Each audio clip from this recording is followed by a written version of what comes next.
Hey everyone. I'm waiting on my daughter. She's at a basketball open gym. So I thought I would take this opportunity and use this time to read more from the book.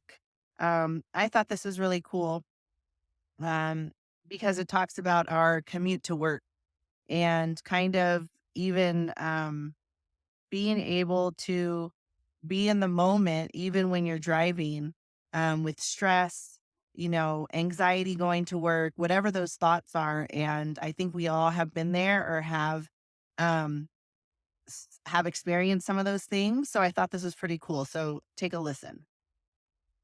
The conscious commute. The daily trips to and from work tend to be lost time for many people. And they also tend to be inherently stressful experiences that involve rushing, unpredictable traffic jams, missed trains or buses, and a general crush of humanity as everybody tries to get where they're going all at the same time. One of my favorite ways to counter that dynamic and to work micro doses of healthy deviance into my days is to practice conscious commuting.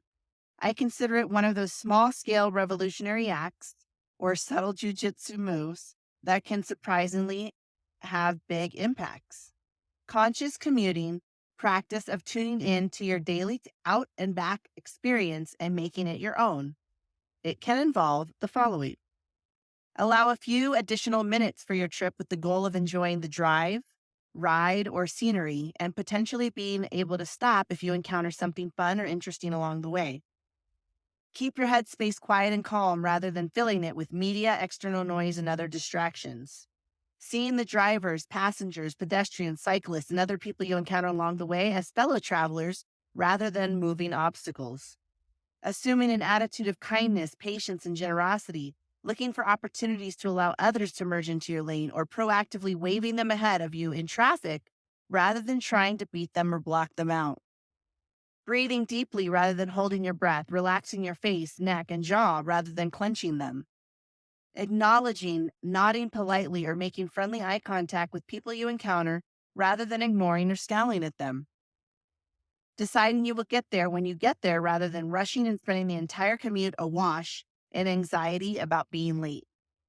Actively choosing and practicing the mindset and mood you want to have when you arrive at work or home while you are still en route to your location. Obviously, you also need to be safe and use your own best judgment about when to smile at someone and about how you choose to engage with any given person you encounter. But one thing I noticed is that when I began actively managing my own mindset, started seeking connection with the people around me, rather than mentally distancing myself from them, I actually felt quite a bit safer. I also found myself feeling respect, affection, and communion rather than apathy, prejudice, and fear with a much broader spectrum of humanity.